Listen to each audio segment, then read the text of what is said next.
a teacher and a practitioner of civics in America. Now, I will kindly ask those of you who've just fallen asleep to please wake up. Why is it that the very word civics has such a soporific, even a narcoleptic effect on us?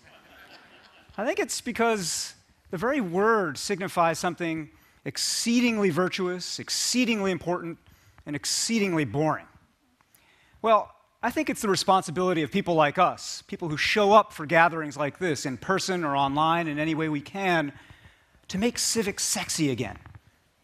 As sexy as it was during the American Revolution, as sexy as it was during the Civil Rights Movement.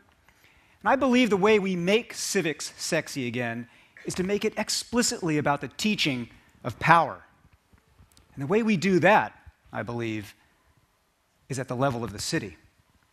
This is what I want to talk about today, and I want to start by defining some terms, and then I want to describe the scale of the problem I think we face, and then suggest the ways that I believe cities can be the seat of the solution. So let me start with some definitions. By civics, I simply mean the art of being a pro-social, problem-solving contributor in a self-governing community. Civics is the art of citizenship, what Bill Gates Sr. calls simply showing up for life. And it encompasses three things: a foundation of values, an understanding of the systems that make the world go round, and a set of skills that allow you to pursue goals and to have others join in that pursuit.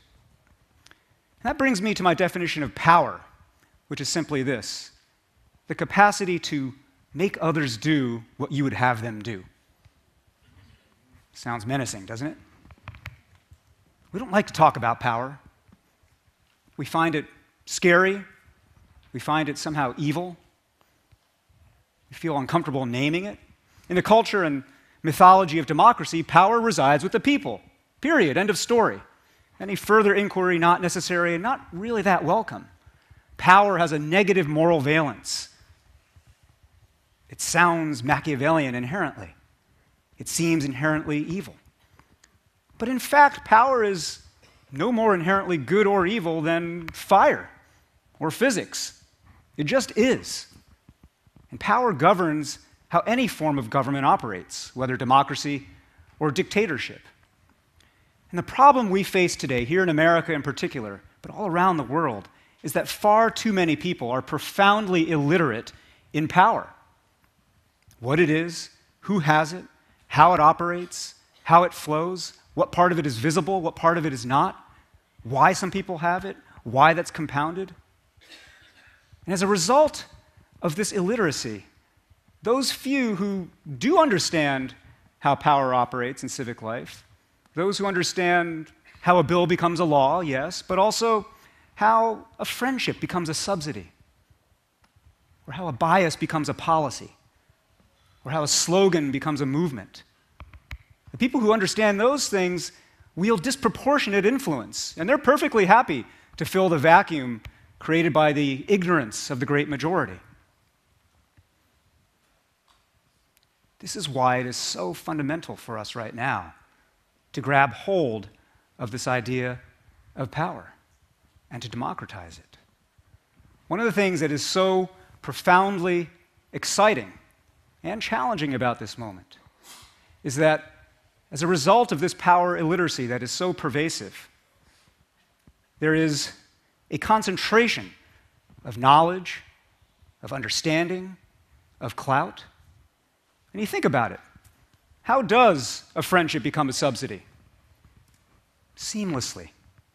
When a senior government official decides to leave government and become a lobbyist for a private interest and convert his or her relationships into capital for their new masters. How does a bias become a policy? Insidiously. In just the way that stop and frisk, for instance, became over time a bureaucratic numbers game. How does a slogan become a movement? Virally.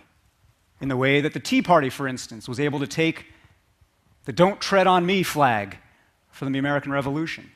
Or how, on the other side, a band of activists could take a magazine headline, "Occupy Wall Street," and turn that into a global meme and movement. The thing is, though, most people aren't looking for and don't want to see these realities. So much of this ignorance, this civic illiteracy, is willful. There are some millennials, for instance, who think the whole business is just sordid. They don't want to have anything to do with politics. They'd rather just opt out and engage in volunteerism. There are some techies out there who believe that the cure-all for any power imbalance or power abuse is simply more data, more transparency. There are some on the left who think power resides only with corporations, and some on the right who think power resides only with government, each side blinded by their selective outrage. There are the naive who believe that good things just happen, and the cynical who believe that bad things just happen. The fortunate and unfortunate alike who think that their lot is simply what they deserve, rather than the eminently alterable result of a prior arrangement and inherited allocation of power. As a result of all of this creeping fatalism in public life, we here, particularly in America today, have depressingly low levels of civic knowledge, civic engagement, participation, awareness. The whole business of politics has been effectively subcontracted out to a band of professionals, money people, outreach people, message people, research people. The rest of us are meant to feel like amateurs in the sense of suckers. We become demotivated to learn more about how things work. We begin to opt out. Well, this problem, this challenge, is the thing that we must now confront. And I believe that when you have this kind of disengagement, this willful ignorance, it becomes both a cause and a consequence of this concentration of opportunity, of wealth and clout that I was describing a moment ago, this profound civic inequality. And this is why it is so important in our time right now to reimagine civics as the teaching of power. Perhaps it's never been more important at any time in our lifetimes. If people don't learn power, people don't wake up. And if they don't wake up, they get left out. Now, part of the art of practicing power means being awake and having a voice, but it also is about having an arena where you can plausibly practice deciding. All of civics boils down to the simple question of who decides. And you have to play that out in a place, in an arena. And this brings me to the third point that I want to make today, which is simply that there is no better arena in our time for the practicing of power than the city. Think about the city where you live, where you're from. Think about a problem in the common life of your city. It can be something small, like where a street lamp should go, or something medium, like which library should have its hours extended or cut. Or maybe something bigger, like whether a dilapidated waterfront should be turned into a highway or a greenway, or whether all the businesses in your town should be required to pay a living wage. Think about the change that you want in your city, and then think about how you would get it, how you would make it happen. Take an inventory of all the forms of power that are at play in your city situation. Money, of course. People, yes. Ideas. Information. Misinformation. The threat of force. The force of norms. All these forms of power at play. Now think about how you would activate or perhaps neutralize these various forms of power. This is not some Game of Thrones empire-level set of questions. These are questions that play out in every single place on the planet. I'll just tell you quickly about two stories drawn from recent headlines. In Boulder, Colorado, voters not too long ago approved a process to replace the private power company, literally the power company, the electric company, Xcel, with a publicly owned utility that would forego profits and attend far more to climate change. Well, Xcel fought back, and Xcel has now put in play a ballot measure that would undermine or undo this municipalization. And so the citizen activists in Boulder who've been pushing this now literally have to fight the power in order to fight for power. In Tuscaloosa, at the University of Alabama, There's an organization on campus called, kind of menacingly, The Machine. And it draws from the largely white sororities and fraternities on campus, and for decades, The Machine has dominated student government elections. Well, now, recently, The Machine has started to get involved in actual city politics. And they've engineered the election of a former Machine member, a young pro-business recent graduate, to the Tuscaloosa City School Board. Now, as I say, these are just two examples drawn almost at random from the headlines. Every day there are thousands more like them.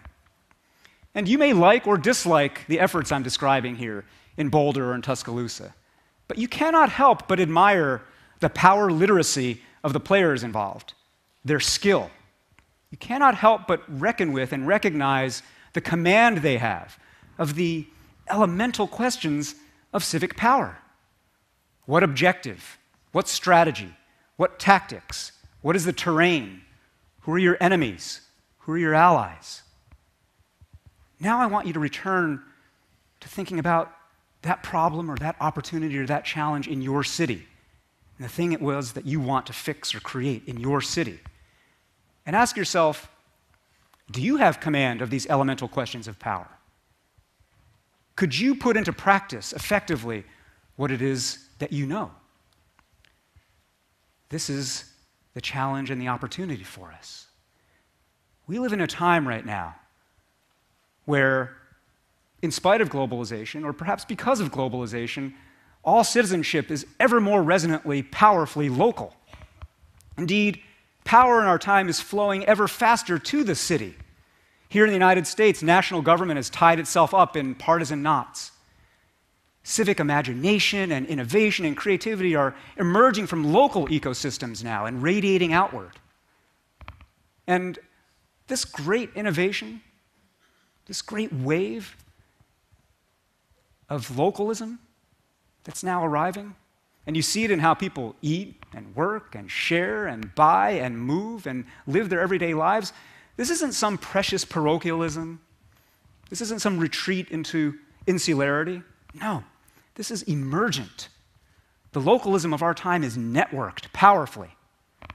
And so, for instance, consider the ways that strategies for making cities more bike-friendly have spread so rapidly from Copenhagen to New York to Austin to Boston to Seattle. Think about how experiments in participatory budgeting, where everyday citizens get a chance to allocate and decide upon the allocation of city funds. Those experiments have spread from Porto Alegre, Brazil, to here in New York City, to the wards of Chicago. Migrant workers from Rome to Los Angeles and many cities between are now organizing to stage strikes to remind the people who live in their cities what a day without immigrants would look like. In China, all across that country, members of the New Citizens movement are beginning to activate and organize to fight official corruption and graft. And they're drawing the ire of officials there, but they're also drawing the attention of anti-corruption activists all around the world. In Seattle, where I'm from, we become part of a great global array of cities that are now working together, bypassing government altogether, national government altogether, in order to try to meet the carbon reduction goals of the Kyoto Protocol. All of these citizens, united, are forming a web, a great archipelago of power that allows us to bypass brokenness and monopolies of control. And our task now is to accelerate this work. Our task now is to bring more and more people into the fold of this work. That's why my organization, Citizen University, has undertaken a project now to create an everyman's curriculum in civic power. And this curriculum starts with this triad that I described earlier of values, systems, and skills. And what I'd like to do is to invite all of you to help create this curriculum with the stories and the experiences and the challenges that each of you lives and faces, to create something powerfully collective. And I want to invite you in particular to try a simple exercise drawn from the early frameworks of this curriculum. I want you to write a narrative from the future of your city. And you can date it, set it out 1 year from now, 5 years from now, a decade from now, a generation from now. and write it as a case study, looking back at the change that you wanted in your city, looking back at the cause that you were championing, and describing the ways that that change and that cause came, in fact, to succeed. Describe the values of your fellow citizens that you activated and the sense of moral purpose that you were able to stir. Recount all the different ways that you engage the systems of government, of the marketplace, of social institutions, of faith organizations, of the media. Catalog all the skills you had to deploy, how to negotiate, how to advocate, how to frame issues, how to navigate diversity and conflict. All those skills that enabled you to bring folks on board and to overcome resistance. What you'll be doing when you write that narrative is you'll be discovering how to read power, and in the process, how to write power. So share what you write, do what you write, and then share what you do. I invite you to literally share the narratives that you create on our Facebook page for Citizen University. But even beyond that, it's in the conversations that we have today, all around the world, in the simultaneous gatherings that are happening on this topic at this moment, and to think about how we can become one another's teachers and students in power. If we do that, then together we can make civics sexy again. Together we can democratize democracy and make it safe again for amateurs. Together we can create a great network of city that will be the most powerful collective laboratory for self-government this planet has ever seen. We have the power to do that. Thank you very much.